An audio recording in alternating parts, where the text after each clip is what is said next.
আসসালামু আলাইকুম সবাইকে। সবাই কেমন আছেন? আশা করি সবাই ভালো আছেন। আমিও আলহামদুলিল্লাহ ভালো আছি। আজকে আমার একটা লং রেসিপি নিয়ে এসেছি। যে রেসিপিটা আপনারা রুটি, পরোটা, পোলাও, ভাত বা বিরিয়ানি যেটা ইচ্ছা সেটার সাথে সার্ভ করতে পারবেন। অন্যরকম একটা রেসিপি। আশা করি সবার ভালো লাগবে। ভালো লাগলে অবশ্যই শেয়ার করে রাখবেন। তো দেখতে পাচ্ছেন আমি এখানে ফুলকপি নিয়েছি। আমি আজকে ফুলকপির একটা ভিন্ন রেসিপি দেখাবো আপনাদের সাথে।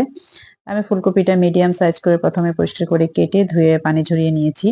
নিয়ে আমি এখন এটাকে একটু গরম পানিতে দিয়ে দিলাম। দেখতে পাচ্ছেন ফুটন্ত পানিতে দিয়ে আমি এটাকে ২ মিনিটের জন্য একটু ফুটিয়ে ভাপিয়ে নেব।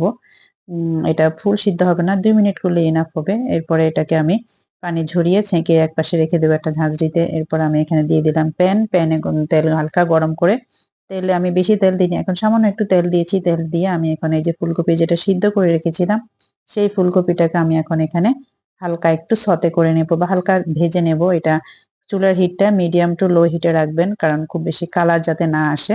এটা শুধু সুন্দর একটা স্মেল আসার জন্য আমি এটাকে এভাবে ভেজে নিচ্ছি। আমি কিন্তু একটু ঘিও দিয়েছিলাম হালকা তেলের সাথে, যাতে সুন্দর একটা ফ্লেভার আসে। আমার ওইটা ভিডিওটা করা হয়নি, সেজন্য আমি আপনাকে এখন বলে দিলাম। তো এই যে দেখতে পাচ্ছেন আমি সুন্দর করে এটাকে একদম একটু ধৈর্য নিয়ে আস্তে ধীরে নেড়ে নেড়ে এটাকে একদম ভেজে নিয়েছি। এখন আমি এটাকে উঠিয়ে নেব। উঠিয়ে আমি এখন মূল রান্নার প্রসেসে চলে যাব। এখন আমি এখানে আবার দিয়ে দেব তেল। আমার এটা কাপে ছিল কিছু তেল। তেলটা কেন জানি রেখেছিলাম মনে নেই। তো কাপ থেকে আমি তেল দিয়ে দিলাম। দিয়ে তারপরে আমি দিয়ে দিলাম এখানে ঘি।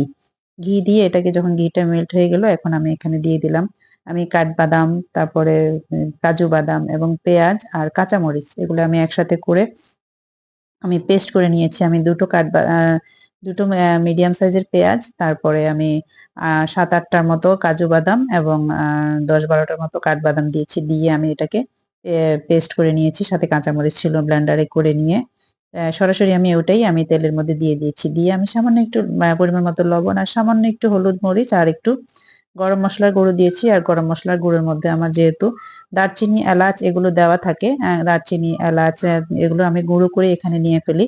সেজন্য আমি আর গোটা গরম মসলাটা দিলাম না। আমার যেহেতু বাসায় বাচ্চাদের জন্য করছি, সেজন্য আমি আর গোটা গরম মসলাটা দেইনি। এভাবেই করছি। আমার বাসায় আবার আলাদা আমার একটা ডিপ ফ্রিজে চীনা বাদামের একটা পেস্ট ছিল, আমি সেটাও দিলাম। সেজন্য আমি ওই আগের পেস্টের মধ্যে সেই চীনা বাদামটা দেইনি। দিয়ে আমি এটাকে সুন্দরভাবে দেখছেন আমি এতক্ষণ কিন্তু এটাকে কষিয়েছি, নেড়ে চেড়ে কষিয়ে তারপরে আমি যেহেতু বাদামের স্মেলটা, কাঁচা স্মেলটা চলে যাওয়ার পরে আমি এখানে ফুলকপিটা দিয়ে দিয়েছি। দিয়ে এটাকে আমি একদম সুন্দর করে এখন আবার মিডিয়াম লো হিটে এটাকে আমি করব, এবং চেষ্টা করবেন একটু নন স্টিকের প্যানে করতে, বা মানে তেলে যে কড়াইগুলো থাকে সেগুলোতে করতে, যাতে কোনোভাবে নিচে দিয়ে লেগে না যায়। তাহলে কিন্তু আপনার যে রেসিপির কালারটা চেঞ্জ হয়ে যাবে, আর সবকিছুর একটা অথেন্টিকেশন থাকে, এটা আমরা সবাই জানি। কালারের জন্য অনেক কিছু ইয়ে করে, প্রেফার করে। তো এই যে আমি এটাকে নেড়ে চেড়ে কিন্তু দাঁড়িয়ে থেকে এটাকে এভাবে করছি। ফুলকপি থেকে অলরেডি পানি ছাড়া শুরু করে দিয়েছে। এটাকে আমি সামান্য একটু কষিয়ে নিয়ে এখন আমি দিয়ে দিলাম এখানে দুধ। আমি এই প্রিপারেশনটা দুধ দিয়ে করব। আমি ফুলকপির কোরমা করছি। অন্যরকম ভাবে আমি একটু করছি। আপনারা রেসিপিটা দেখলেই বুঝতে পারবেন আমার এই যে রেসিপিটা হচ্ছে। আমি পরে আরো একটু দুধ দিয়েছিলাম। দিয়ে এটাকে আমি এখন এভাবে ঢাকনা দিয়ে রেখে দেবো, যাতে একটু আরেকটু সিদ্ধ হয়ে যায়। সিদ্ধ হয়ে এসে আমি এই পর্যায়ে আমার এটা কিন্তু হয়ে এসেছে প্রায়। আমি আর ২-৪ মিনিটের মধ্যে নামিয়ে নেব। আপনারা কিন্তু এর মধ্যে দেখতে পেয়েছেন আমি এখানে ১ চা চামচ চিনি দিয়ে দিয়েছি। চিনিটার টেস্টটা একটু ব্যালেন্স করে একটু চিনি দিয়ে দিলে, যাদের ডায়াবেটিক পেশেন্ট আছে বাসায় তারা এটা স্কিপ করতে পারেন। কোনো সমস্যা নেই। আমি দিয়ে থাকি। আমি প্রায় রেসিপিতেই চিনিটা ব্যবহার করি। আর এই যে দেখতে পাচ্ছেন, আর এরপরে আমি দিয়ে দিয়েছি এখানে ১ চা চামচ কর্নফ্লাওয়ার। আমি পানিতে গুলে, সামান্য একটু পানিতে গুলে আমি এটা দিয়ে দেওয়ার সাথে সাথে দেখতে পাচ্ছেন আমার সবজির গ্রেভির থিকনেসটা একদম গাঢ় হয়ে গিয়েছে। এ পর্যায়ে আমি একটু শুধু ঘি দিয়ে আমি এখন এটাকে নামিয়ে নেব। আমার কিন্তু রান্নাটা শেষ।